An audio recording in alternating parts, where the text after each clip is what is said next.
Kembali lagi bersama Minres di channel Donghua Animasi. Melanjutkan pembahasan Battle Through the Heaven Season 5. Tanpa banyak basa-basi, kita langsung saja ke episode 144-nya.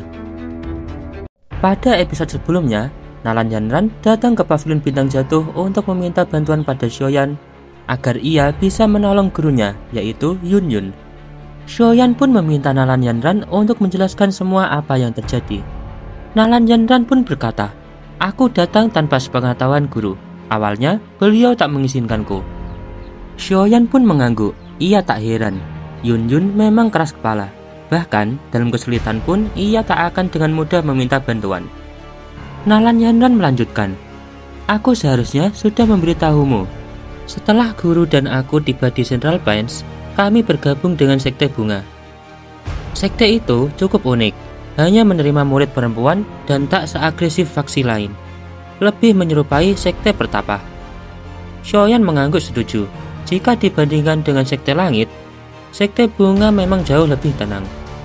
Nalan melanjutkan lagi, "Kami bergabung karena guru menyukai suasananya. Ia menjadi penatua tamu dan kami menetap lama di sana. Tapi pada tahun kedua, saat kami tinggal di sebuah gunung dalam wilayah sekte, guru tanpa sengaja menemukan sebuah gua. Di dalamnya ada seorang nenek tua dengan kaki lumpuh.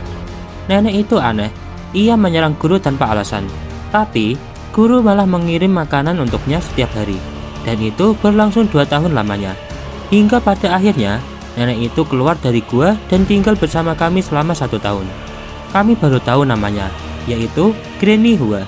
Tapi, kami tak pernah tahu siapa dia sebenarnya. Namun, saat ajal menjemputnya, Granny Hua menyegel seluruh dojinya ke dalam tubuh guru.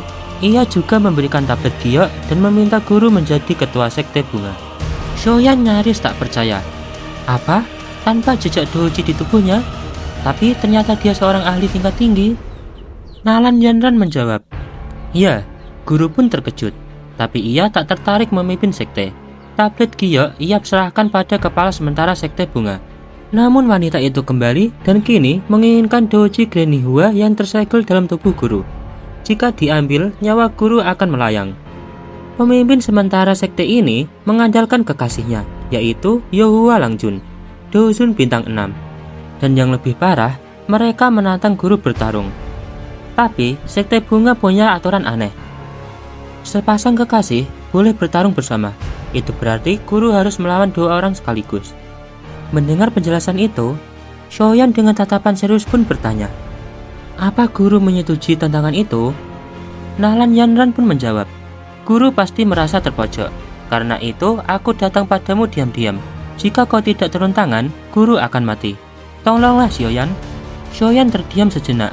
Sebelum ia bertanya pelan, "Kapan pertarungan itu berlangsung?" Nalan Yanran menjawab, "Itu berlangsung setengah bulan lagi." Shoyan pun berkata, "Setengah bulan ya?" Lantas ia lanjut bertanya, "Apakah kepala sekte satu-satunya yang menantang Yun Yun? Bagaimana dengan ahli lainnya? Sekte bunga adalah faksi besar dengan warisan panjang. Mereka pasti memiliki fondasi kuat. Jika seluruh sekte menolak Yun Yun, masalah ini tak akan selesai meski ada yang keluar dari sekte."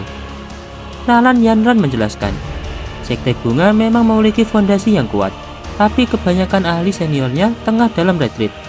Jika mereka masih aktif, wanita itu tak akan menjabat sebagai kepala sementara.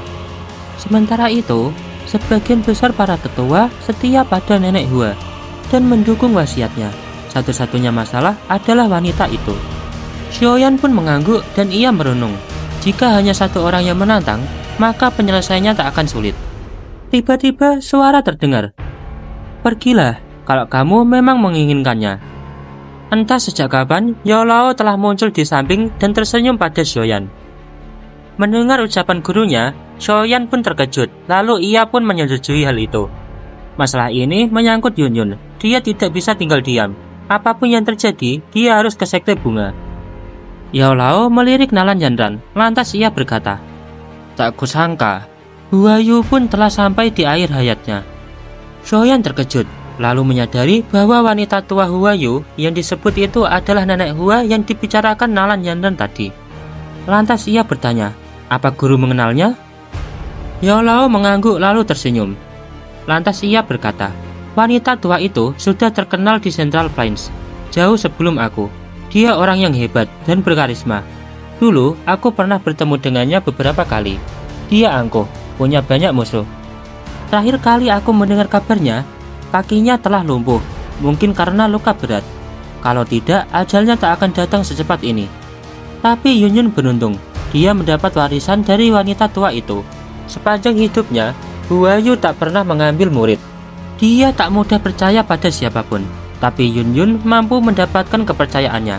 Itu menunjukkan betapa kuat tekad dan keberuntungan yang dimilikinya. Sekte Bunga memang memiliki banyak ahli. Kepala sementara itu tidak perlu dikhawatirkan.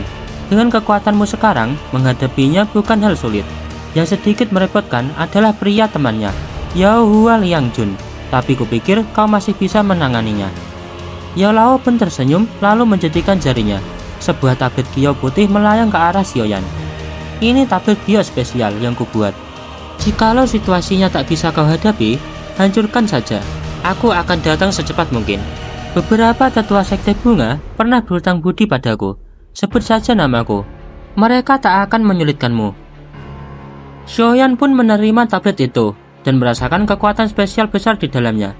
Dengan wajah serius, ia pun berkata, "Aku akan pergi bersama Jinglin.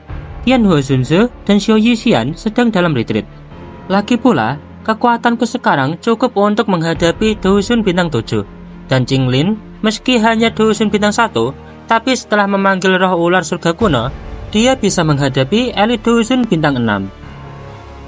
Dengan senyum, Yao Lao berkata, "Baik, Tian Huozunze sebaiknya tetap di sini. Aku sedang mencari cara agar dia bisa mengembalikan kekuatan puncaknya. Kau juga sudah membantu memurnikan pil racun untuk Xiao Yixian, tapi potensi sejatinya belum sepenuhnya terlepas. Aku akan membantunya. Saat kau kembali, kekuatan mereka pasti sudah melonjak." Xiaoyan pun tersenyum lega. Lantas Yao Lao melanjutkan, "Kalau memungkinkan, bantu Yun Yun menjadi ketua sekte bunga. Sekte itu sangat kuat. Jika dia menjadi pemimpinnya, Pavilion Bintang Jatuh akan mendapat sekutu yang bisa diandalkan." Xiaoyan pun menatap Yao Lao dan ia pun mengangguk. "Baiklah, kalian harus segera berangkat," ucap Yao Lao sambil melambaikan tangan. Xiaoyan mengangguk lalu berbalik melangkah keluar dari aula. Nalan Yanran membungkuk hormat sebelum mengikuti Xiaoyan. Di luar, Xiaoyan segera mencari Jinglin. Setelah itu, mereka langsung berangkat ke sekte bunga. Untuk mencapai sekte bunga, mereka membutuhkan lebih dari 10 hari untuk tiba. Untungnya, Jinglin memanggil ahli dari suku Piton Nansen's Deep Ground. Ia memerintahkannya untuk berubah ke bentuk aslinya. Lalu mereka bertiga menungganginya dan menghindari perjalanan yang melelahkan. Dalam perjalanan itu, Xiaoyan memejamkan mata. Kesadarannya berpusat pada dahinya, di mana api dingin tulang perlahan memancarkan hawa es yang aneh. Berbeda dari nyala api lain, api ini justru memberikan sensasi dingin menggigit. Tapi di balik dingin itu, tersembunyi energi panas yang liar.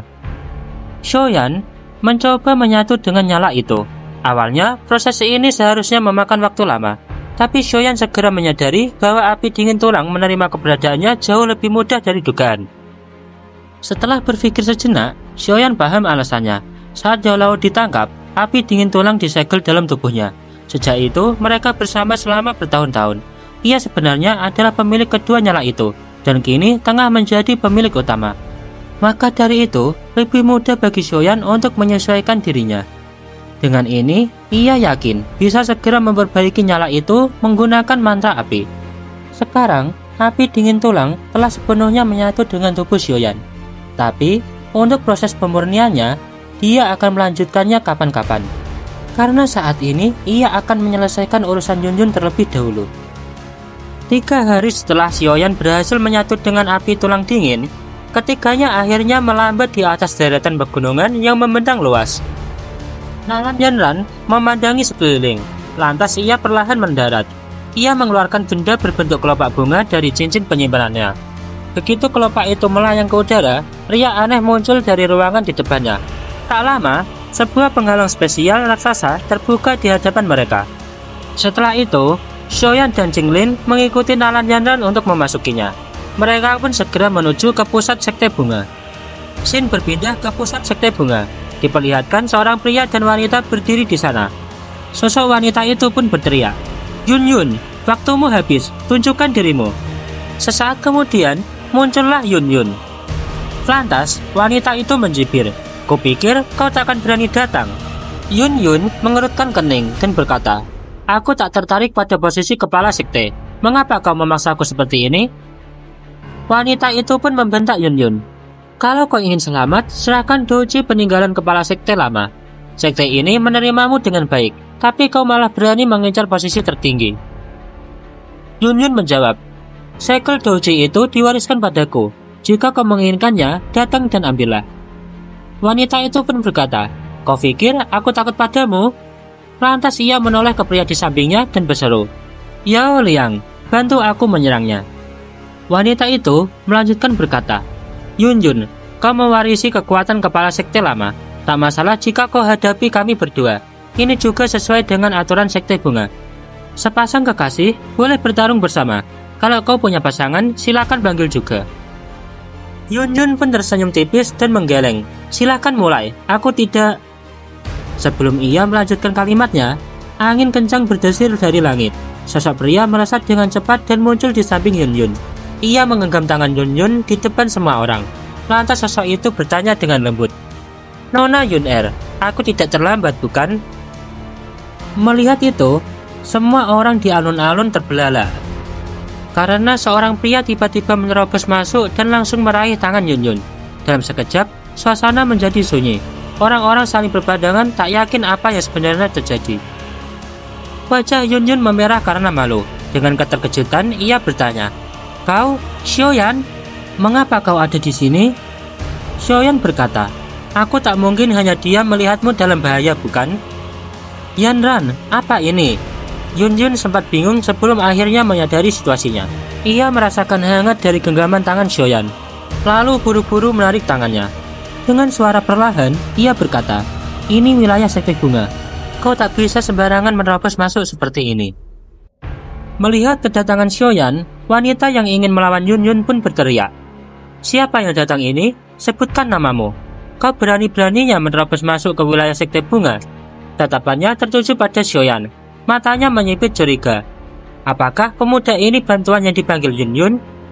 Xiaoyan menjawab, "Aku bisa dianggap sebagai teman Yun Yun."